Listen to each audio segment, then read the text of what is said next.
Hello everybody, my name is David. Thank you for watching CNXG. Today, or this video is part 2 of my question and answer video. I'm answering everybody's questions from the last Q&A video. It's every single Monday. Any questions you guys have, go to in the comment section. Ask me anything you want, I answer them next Monday. So let's get started with the next question. Is from Ness from the United Kingdom. Hello Ness. Is it normal to feel distant after coming off the narcissist merry-go-round? From that I mean unsociable, and absolutely you have all kinds of things going on, and most likely if you're in these kinds of relationships, you've been abused or neglected as a child. A lot of that times we are alone and we internalize everything and we try to process things on our own and we try to ignore our feelings and all this stuff so that we make people around us happy. And if we have problems or we feel really bad, we don't want to bother anybody or ask for help. And another thing is when we get hurt emotionally, we want to tend to crawl away and die alone. That's just a natural human thing to do. But it happens to be the worst thing to do. Don't forget, this is about not having support and not having your needs met, not having enough attention as a child and being alone too much. And so what we need to do is have tons of people around us, okay? Good people, decent people, okay? Very common, Vanessa, right now, matter of fact, during the worst times of this CPTSD coming out of relationships, we're so upset, it's almost as if anything you want to do, don't do. Anything you don't want to do, do. I know, I'm sorry, but you got to push yourself, and believe me, you come out of this way faster, way stronger. Okay? Good luck. Next question is from Happy Me. Does the borderline return to you if in their eyes you were theirs forever? Actually, you wrote, "were there forever." And you spelled it T-H-E-I-R. I think you mean, does the borderline return if they know that you're always there for them? You're there forever. And then you wrote FP. I don't know what FP stands for. And you said, and you discarded them. It's been 4 months, no contact, and you're in a good place. Good. I'm glad you're in a good place. And you discarded them. It's been 4 months, no contact. I tell everybody, borderlines, narcissists almost always return. Okay? And it doesn't have so much to do with who left who. It's the relationship ended, and it didn't end good, and it didn't. Nobody processed things correctly and healing right, and still have some attachment, and they come back because they are just massive pain, massive hurt, massive insecurities. Don't know how to handle anything right. Okay, they don't want to lose anybody. Total fear of abandonment. They stay attached to people. They are upset or whatever with you, they leave, they go to somebody else that feels really good in their head, hormones rise, they fall, they get bored, they feel bad again, they come back to you because you've made them feel good again.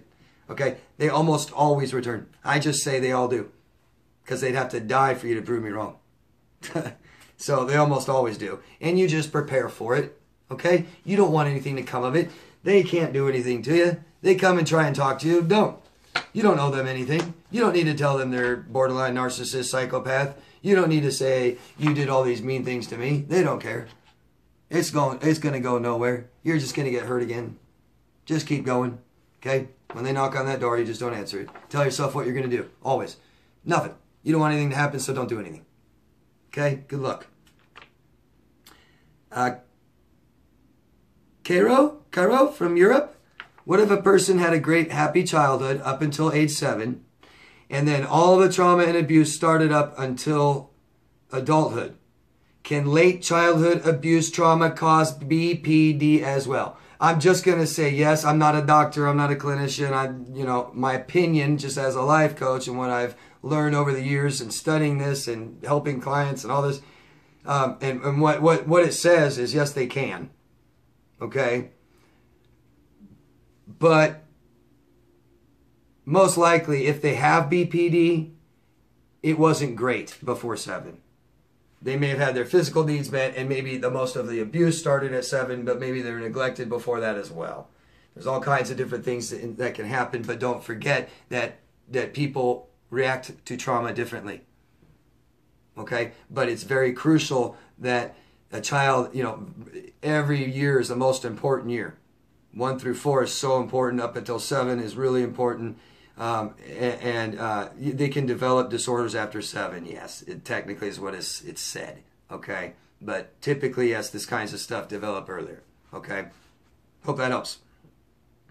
Rocio from Buenos Aires, hello. Do you recommend meditation and deep breathing for healing? Yes, I have recommended it. It's in my CPTSD videos, and these kinds of things really, really help. They help more than you know. Okay? Meditation is getting everything back online. You are going to reorder your brain because the trauma and because we didn't do things right. We're going to change our way of thinking. This kind of trauma can even can make your breathing not regular. Okay? So this kind of, I'm going to start over right now with my life and reorder my brain. Really, that's a real awesome part of it. That meditation, the counting, drum beats, helps your heart beat. I'm not kidding. Okay? So yeah, that kind of stuff really helps. Chris B. Fort from New South Wales, Australia. Hello. Do I forgive to heal? Or do I have to heal before I can forgive? I want to leave these experiences behind. And okay, so you're asking my opinion. This is just my opinion. I'm not telling anybody to do or don't. I'm telling you that forgiveness. My opinion is if they don't ask for it, why do we have to forgive them? Okay, what are you going to go find them and search them and say, hey, I forgive you? So it's for us, right? I get that. So we say we forgive you. Well, you do that when you're ready. But it's easier to process these things correctly, learn what happened, instead of forcing yourself to forgive someone. Okay? So, what I think is most important is forgive yourself. Forgive yourself for getting into this mess and allowing this person to do it so many times, too many times, you know what I mean? That's what we need to learn. That's what we need to do. Forgive ourselves. You want to forgive them, go ahead. But that's not something we force ourselves to do or we force someone else to do. And I'm sick of people saying, oh, you need to forgive. You need to forgive. Someone else saying, you need to forgive that person that hurt you. No, I don't. And I don't need you to tell me, right? So it's up to you. It's up to you. This is for you. You want to forgive someone in person? I don't think you should unless they ask for it. That's my opinion. But I'm not too concerned about forgiving the people that have hurt me, and I feel great about it. I wish them the best. I couldn't say that a long time ago. I can say it now, and I never sat there and gone, I forgive them. Most of them don't even care. Don't care what they're doing. What they do. It was much harder to look in the mirror and forgive myself. Okay? And it really helped me. All right, next question. Irene from Ukraine. Hello, Irene. What is your opinion on Sam Vaknin? I don't know him. I don't know. I need something more specific. What about Sam Vaknin? His hair? What he does for a living? As far as I know, he just makes videos, writes books on narcissists. He's been a viable source of information in this community. He's one of the pioneers, and he's also disordered. So you take information from everyone with a grain of salt, watch them, look at them, observe, stay away. Listen to a drug addict talk about drugs. They glorify it a little bit. And I seen him do it, and even worse, H.G. Tudor glorifies the hell out of narcissism. Since when does narcissism and greater go together? Lesser, mid-range, greater? How about bad, worse, and horrible? Fuck. I don't know. People get too involved and too close to these guys. And let me tell you that this is a natural reaction right after we come out of these relationships, okay? Period. It's what we all do. We go right to this, and then we start going to more better educational, positive, healing ourselves. So just know that if you need a lot of healing if you're soaked in and absorbing so much of Sam Vaknin and H.G. Tudor. Okay? Start working on yourself. Get the answers you need about what a narcissist is.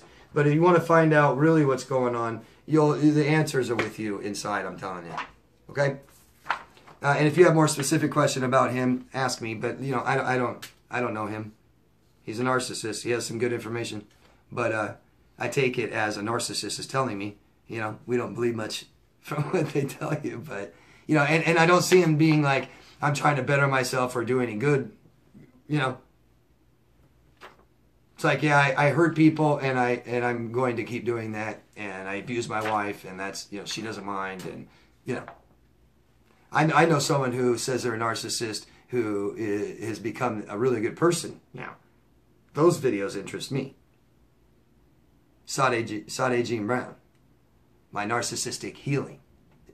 That's an awesome channel to watch because she's telling you what she feels, as honest and as clear as she can possibly be, have as much insight as she can, you know, and you really learn, and she's bettering herself. She doesn't like narcissism. She doesn't like that she's a narcissist. I think Sam Vaknin enjoys it. Danny from the Netherlands. Hello, Danny. Why does a borderline narcissist you have feelings for still hate that you go out with coworkers, but has a boyfriend and is looking to settle down with him? And she lied about our romantic relationship. She was already dating the new guy. So, you've been romantic with her, and then you found out she was lying to you and dating this new guy, and now she's dating this new guy. You're still talking to her. You're still talking to her. She knows you have feelings for her, so you tell her you like her while she has a boyfriend. And then you want to go out with coworkers, and you tell her you're going out with coworkers. She has a huge problem with it, but she's trying to get settled down with her boyfriend. So all I got to tell you, Danny, is stay away from her. Stay away from a girl who has a boyfriend. Stop telling you like her, and stop concerning yourself with what you're doing. I mean, stop concerning her with what you are doing. Leave them alone, okay? I understand you're hurt. I understand you're confused. I understand she's screwing with your head and all this stuff. Stop. Stop, Danny. Please stop. Please. You don't want her back, so leave her alone. All she does is make you hurt and feel bad. Leave her alone.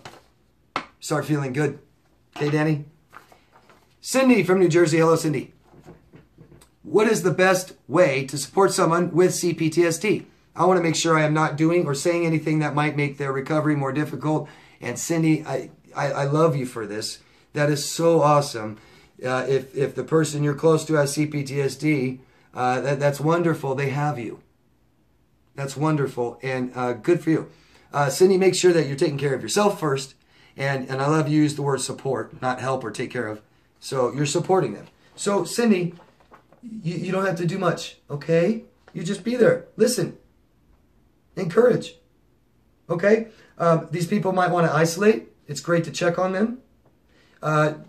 Be prepared for outbursts. You know, a little bit of impulsivity. Doing and saying things they're a little ashamed of afterwards and feel bad about. So when they tell you you're sorry, you know, they probably mean it. Try not to make it feel too bad. But also don't, you know, let them know what their behavior is. And let them know that it's not acceptable to you.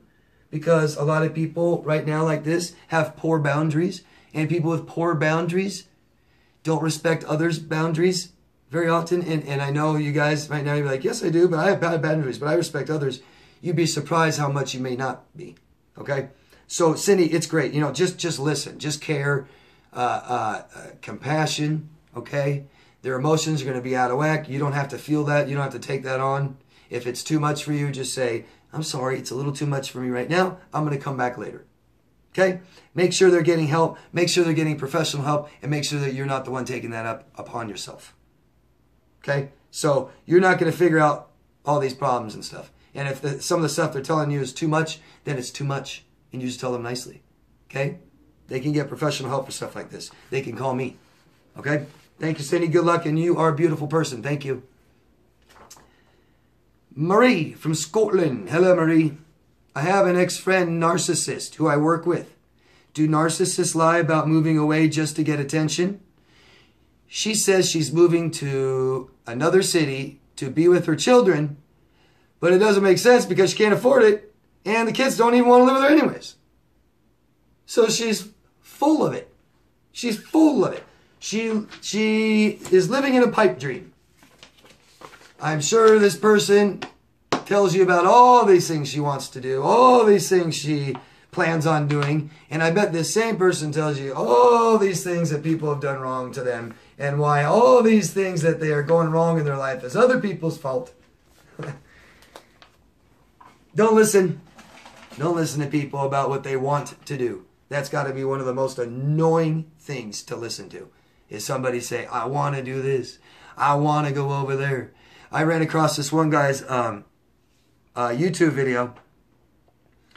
It had been out for like a week and had like 3.5 million views. And it was just this guy sitting there just going, I'm going to go visit this place, and I'm going to go visit that place, and I'm going to go over here, and I'm going to go over there, and I'm going to go, oh yeah, definitely got to go see that place. And that's it. 3.5 million views. People just interested in listening to what this fool wants to do and never will do anything. That's the end of the videos, guys. Thank you very much. Always love yourself first. If you could, please share this stuff. Get it out there for people who need it. Tons and tons of people need this stuff, okay? The more we just get it out there on the internet and stuff like that, word of mouth, the more we get it out there, the more people know what's going on. This is a problem, and more people get help that they need, okay? Thank you, everyone. We'll see you next Monday. Bye-bye.